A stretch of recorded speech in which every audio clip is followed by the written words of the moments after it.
Good afternoon, everyone, and welcome to this session on driving business outcomes to data lake on AWS. So in this session, I'll be speaking about how customers across the globe and in the ASEAN specifically are using data lake to drive business outcomes, improving their top line, improving their bottom line, and also improving the customer satisfaction scores for themselves and their companies. I'm Varoon Rajani, and I'm the co-founder and CEO for BlazeClan Technologies. BlazeClan is a premier partner, and we are based out of Singapore and Malaysia and Southeast Asia, and we also have offices in India and Australia. During this session, I'll also call upon stage my one of our customers to speak about how they are using data lake and pushing the edges in terms of driving business outcomes for their organization as well. So what is a data lake? A data lake, you can think of it as a storage, a central storage where you can bring in all different types of data that you have within your organization, collect it from different sources and store it in both structured as well as unstructured and unprocessed manner. And as and when your business requirements come up, you basically start correlating the data, start processing the data, do analytics, build dashboards on top of it, and also do machine learning on top of it to drive real business outcomes. The customers are using data lake in very many different ways. There are customers who've used data lakes to run machine learning algorithms and do strategic decision making for them for their companies.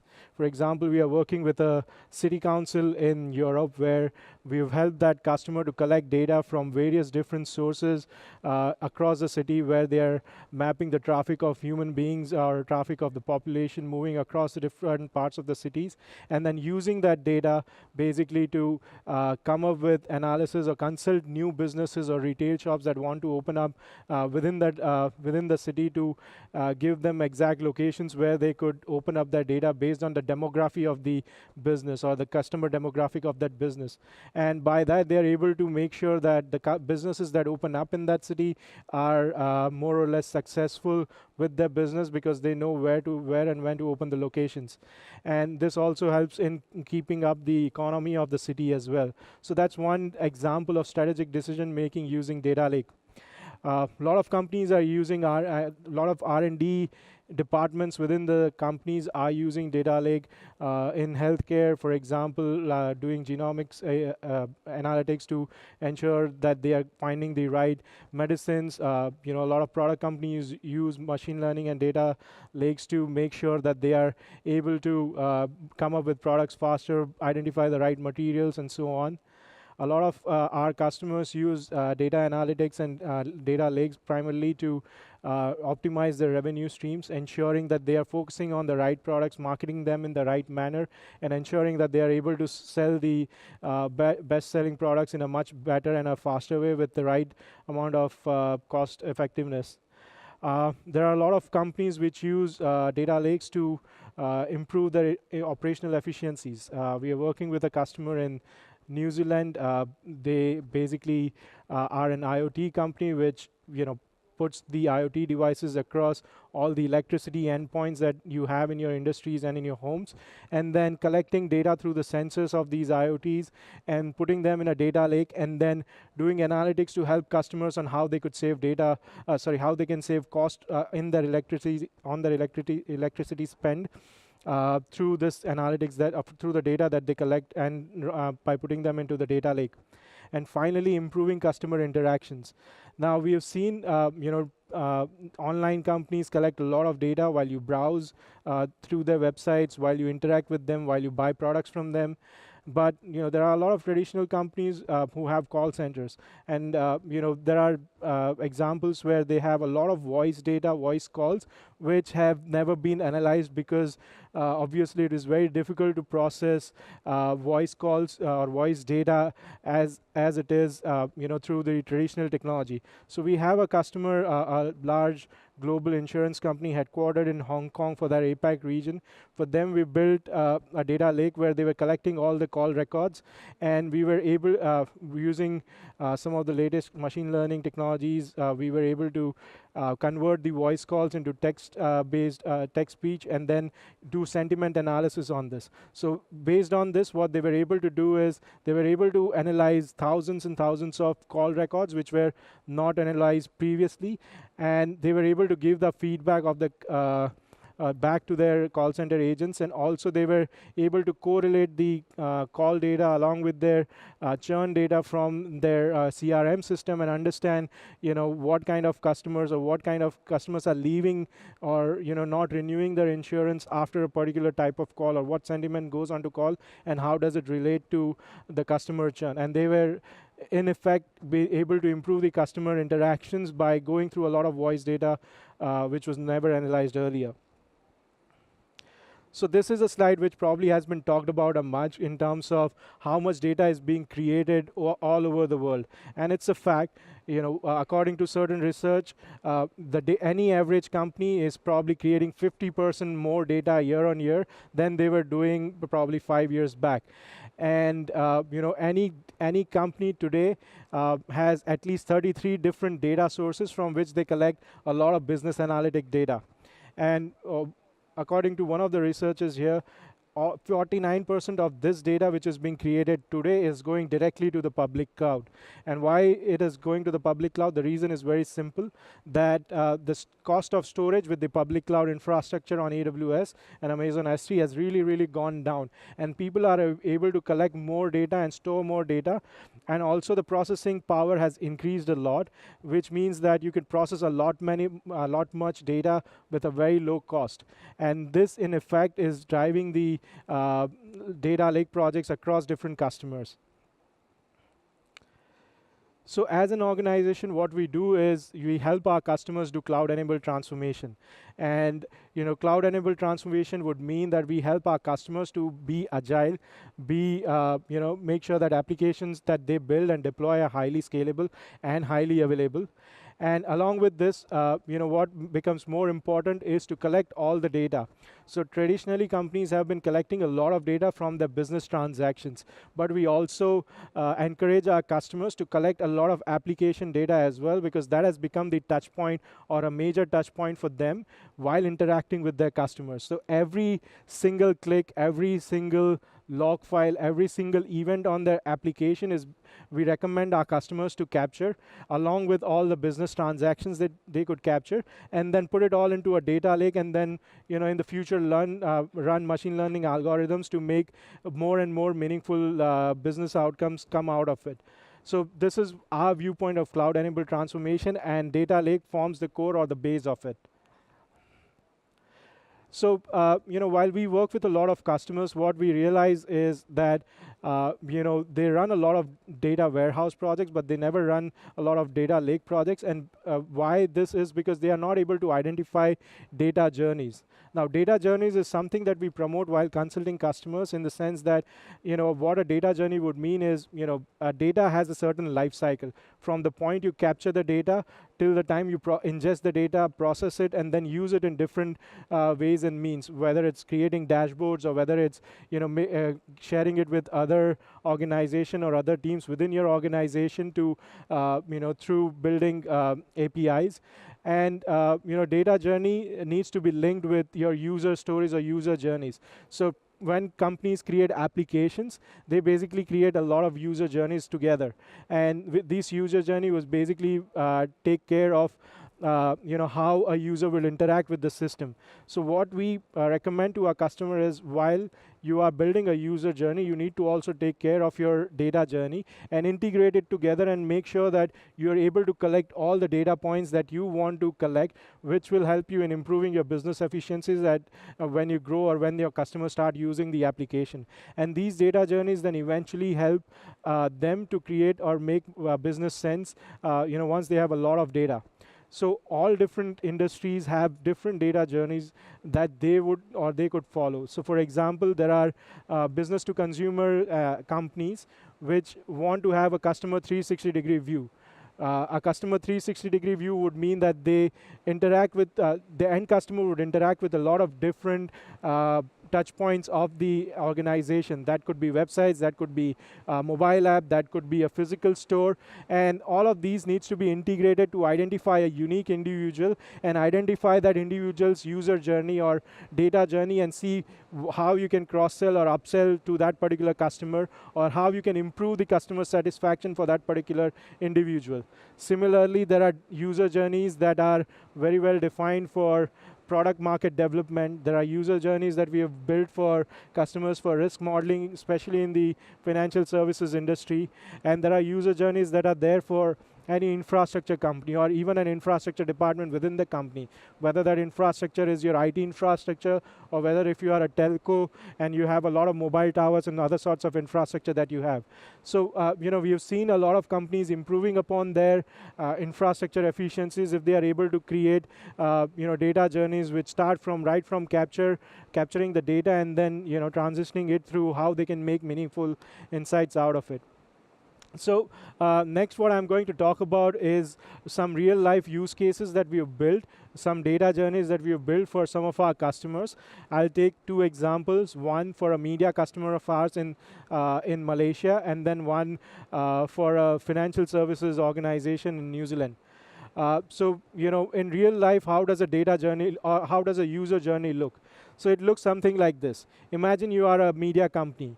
If you're a media company, you probably have a set-top or a direct-to-home business. You'll also have probably a OTT platform using which your end consumers are watching your content. And you probably would have e-commerce or a TV commerce channel or an e-commerce platform, which are all integrated, but typically run as individual business units within your organization. So take an example of Jack, who is a typical millennial who likes to watch movies, likes to watch action movies especially. So when Jack opens up his mobile phone and starts watching action movie on the OTT platform of the organization, there is a lot of data which is being created in the back end. Like the location of Jack's phone, like how long Jack is viewing the stream, if Jack is forwarding, stopping, pausing the OTT platform, if he's switching off, he's only watching the movie in bits and pieces, say 30 minutes chunks, or if he's watching the movie in full. The same device outside of the app will also collect a lot of other data. Also, Jack, being a typical millennial, would try and like different Facebook posts, different Twitter posts on social media, and that is more data that is being created, which is of course very useful for advertisers of this particular organization who would want to cross-sell or upsell their products to them.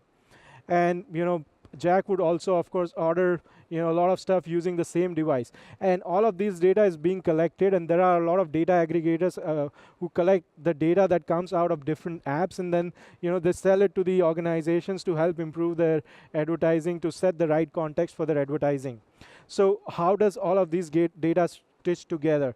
And I'm sure all of you would have observed, if you watch Netflix or if you watch any other OTT platform, there are always recommendations based on what you've already watched, based on your watch list history, based on your playlist, and so on. Similarly, if you have shopped online, there is an opportunity for the organization to give you a pop-up ad while you're watching a movie to cross-sell or upsell the same product.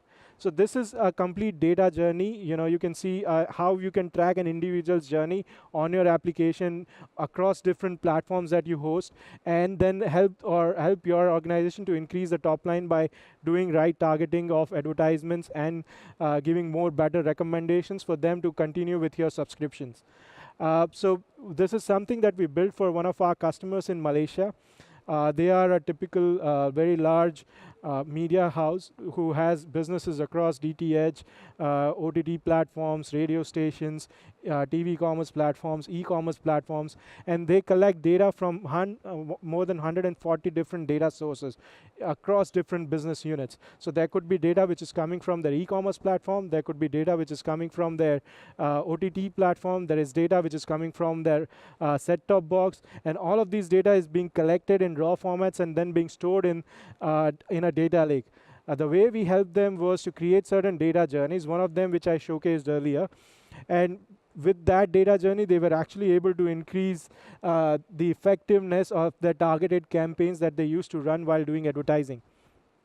Similarly, because we had a lot of other data for that customer in a single data lake, we were able to make correlations. And one of those correlations resulted in helping them identifying certain fraudulent links who were trying to pirate the content out of it. So there were certain users which were just created only on one platform, which was their OTT platform, and their streams were running continuously for 24 hours, which is not normal behavior. And because we were able to create a customer 360-degree view, we were able to identify that these users were only specific to the OTT platform and were not a part of any other group platforms, which was very unique and which was not common for this particular organization. So connecting all these dots and connecting or analyzing this data helped them realize that the links which were running 24/7 were probably links which were trying to copy or pirate their content and then copy it illegally. So this is how we were able to help them both in increasing the top line by making sure that they are putting money right in the right marketing efforts, as well as helping make sure that they were not falling prey for the illegal data piracy. Similarly, we have a customer in New Zealand. It's a large banking organization, a legacy bank, which has a lot of IT operations managed across their ATMs, across their internal staff laptops and servers and data centers and so on. And they were all very disparate in terms of managing the data. All departments were not managing data in a single manner, and they were not able to bring in a single dashboard for the CIO to view in terms of what are the efficiencies of their IT infrastructure, as well as what is the patch status of each and every application, whether the IT infrastructure is out of date or not. So for them, again, we created a data lake to collect all the system data that they had, create an asset life cycle, identify all the patching data, and collect them all into a single platform to help them dashboards, one of which is given here, to help them identify how they are managing or how their infrastructure is being maintained across different business units, and then help them improve the efficiencies by automating a lot of different stuff, as well as ensuring that if there are recurring issues, they are able to fix it at the core of it. So this is how they were able to increase their operational efficiencies, improving the bottom line, and then their IT teams being able to set up and do more business-focused activities rather than just trying to keep their systems online. So these were the two examples that I wanted to share. There is one more example that I want to share, and I want to call upon stage one of our customers, Mr. Abby Alex. He represents HDFC Life, which is one of the largest life insurance companies in India. And Abby will speak about how they are using data lake, serverless data lake on top of AWS and driving business outcome through it. Abby?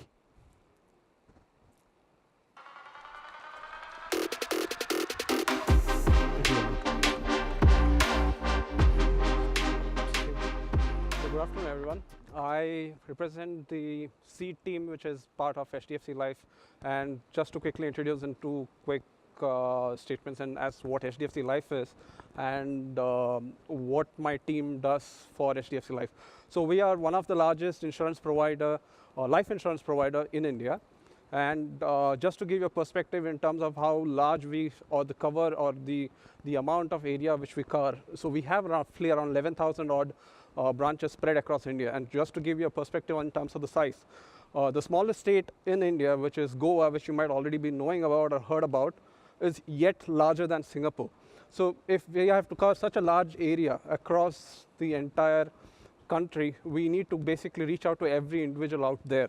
And the perspective which we want to kind of put across to you today is roughly around one aspect in terms of our entire company, which is the sales aspect.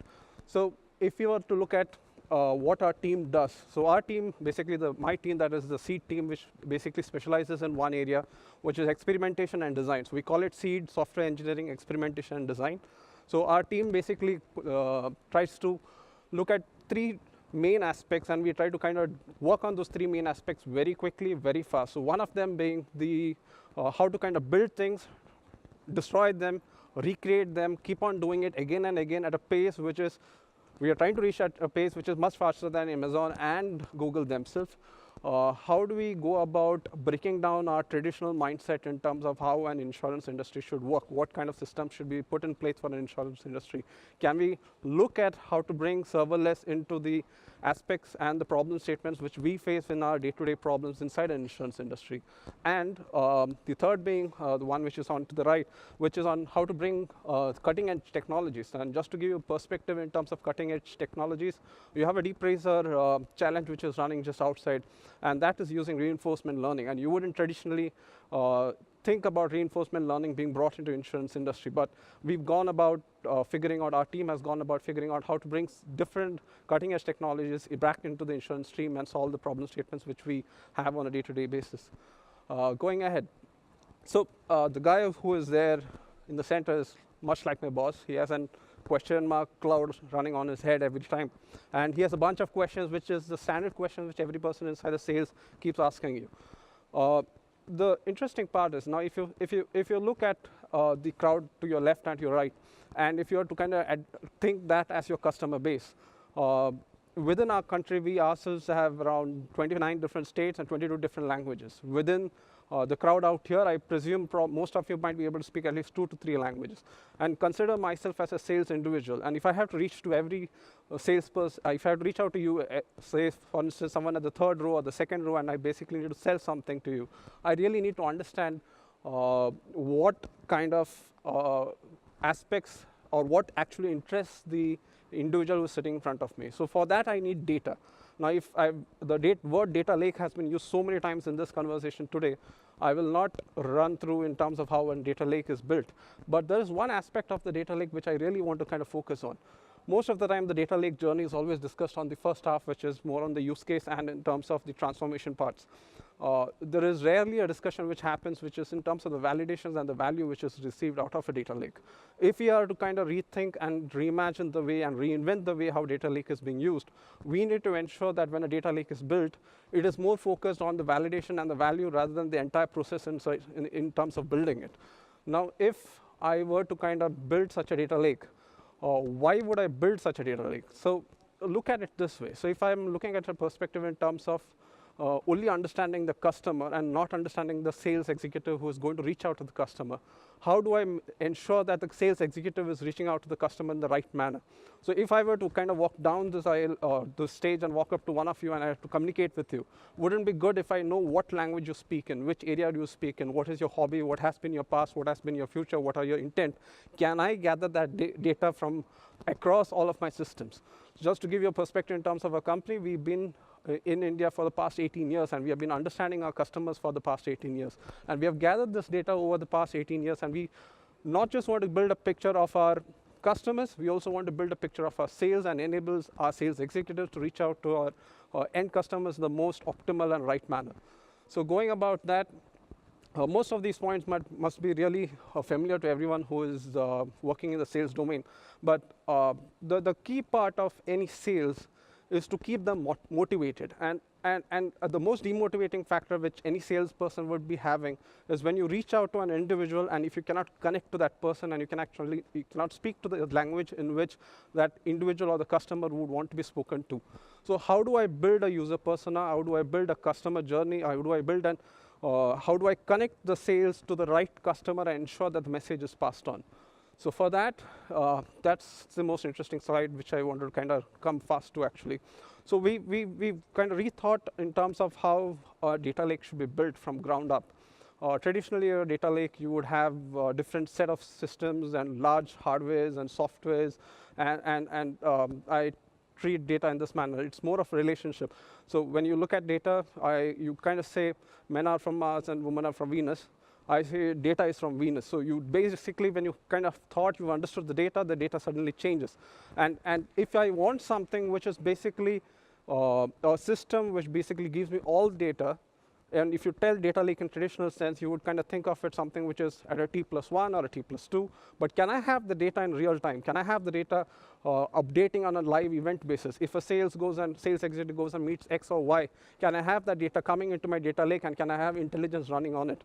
So what we designed is a real-time system architecture which basically captures every happenings which occurs real time across every system within HDFC Life. We take that data into using DMS solution into our DynamoDB. And if you look at, interestingly, there's only one servered component, which is DMS, and the rest of the entire architecture being running on a serverless model. So if you're looking at it, it's more of a bake your cake and eat your cake scenario. So we basically, every link to it is an event-driven, serverless component wherein the data flows one after the other. And just to give you an idea in terms of the size of it, so we have roughly around 800 odd lambdas, 100 odd step functions, around 150 odd DynamoDB tables broken across multiple layers, and all of them being the data running from layer 1 to the layer 2 to the subsequent layers, and then reaching the final layer wherein it is then sent out via the API gateway. The entire design, the entire architecture, ground up, built on a serverless technology supported by AWS and BlazeClan, of course. And just the interesting part, if you think all of this, a traditional data lake is supposed to be really cost prohibitive. If you think about the cost around it, just to kind of give you a sense of it, it is as good as buying one iPhone per month for the entire year. That's the cost which we kind of run this entire platform on. So just to give you a full sense, the entire design being serverless and the entire platform being built ground up and rethought from a data lake perspective to be event-driven and serverless. So that brings an end. Thank you, Abby, and it's really nice to hear on.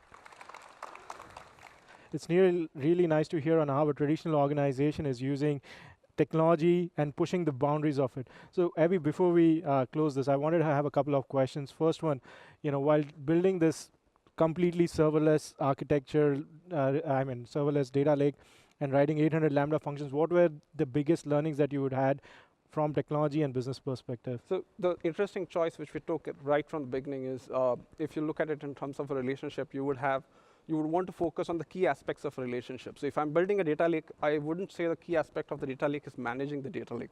So what we did in the ground up is we made a choice to kind of go serverless. And what that helped is we kind of learned from our mistakes in terms of our earlier data lakes which were built and the amount of effort which just goes in maintaining and getting it running.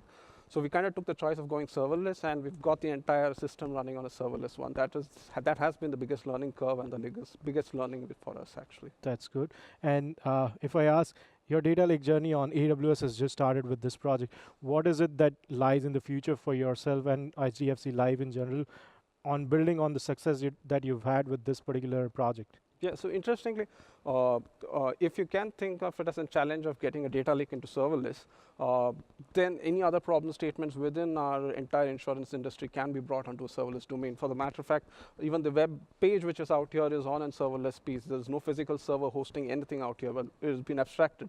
So the roadmap which we see forward is to kind of get more and more problem statements and applications within our domain into the serverless space. All right. Thank you, Abby. Thank you. I hope this was very useful for everyone out here. I just have a couple of more slides before I finish my session and we break out for lunch. So we've seen how an organization, which is a very traditional organization, 2-decade-old, using technology, pushing the boundaries, and making everything serverless. What we do as a company is to help companies like HDFC Life and a lot of other enterprises to build applications which are cutting edge for their organizations, which help them improve their business efficiencies, as well as making sure that they are able to do it with the right set of cost and right set of budgets. So what we have done for that is create certain solution frameworks, something that we call a data lake in a box, which is automating a lot of stuff and creating everything through serverless technology, so that, as Abby mentioned, you really do not have to invest in maintaining the applications. It's not just about building the applications, but going forward, your team would be needs to maintain it. And if there are a lot of overheads in maintaining, for example, a traditional data warehouse, you need to cut down that cost and see how you can optimize everything. So we've created solution frameworks both from a process as well as technology perspective. We have created frameworks to ensure that we are able to help our customers to accelerate their data journey faster by having right set of ingestion, processing, and consumption tools and technologies that we create. We also have a framework which is our implementation framework, which takes care of building a data lake on top of AWS, which begins with discovery and foundation, making sure that we have the right data journeys in place, we have the right set of design and architecture in place, and then helping creating the ingestion layer by connecting different data sources. As I mentioned, customers like HDFC Life and the media customer I spoke about have hundreds and dozens of data sources from which they collect and ingest the data. We also have framework. Our framework would include build and implementation, validation, which, as Abby mentioned, is very critical to ensure that you are processing your data in the right manner and having the right outcome for your business. And at the end of it, we help you manage the complete data lake as well. And all of this is, of course, driven by strong data governance that we put in place. We ensure that the data quality that you ingest is of the right quality that you would require, and have the right operating model in future to build on your success. Just to give an overview of who we are, I spoke a little about BlazeClan Technologies. We are a born in the cloud premier consulting partner for AWS, and in our team, we have more than 350 certified people on AWS who work with customers like HDFC Life and certain other enterprises in this region to help them do innovative solutions, not just on data lake, but also on modernizing data centers, helping them build cloud native applications, and so on. We are proud to showcase this slide where we have got multiple competencies on AWS, which includes DevOps automation, data and analytics competency. We are also a managed services partner, so if you are an organization looking for help on managing your AWS infrastructure, we could be a partner of choice. And we are also very focused and specialized on financial services, which stands out with our financial services competency. With that, I wanted to thank every one of you for taking time out and sitting through the session. And I hope this was a useful session for all of you in understanding how different organizations are using data lake to drive business outcomes. Here are some of our customers listed, a select set of customers across the globe, whom we are helping with different ways on AWS and on data lake on AWS. If you have any queries or questions, do reach out to our team. We have a booth out there, P4, in the Platinum section, and you can reach out over email or phone call as well. Thank you, everyone.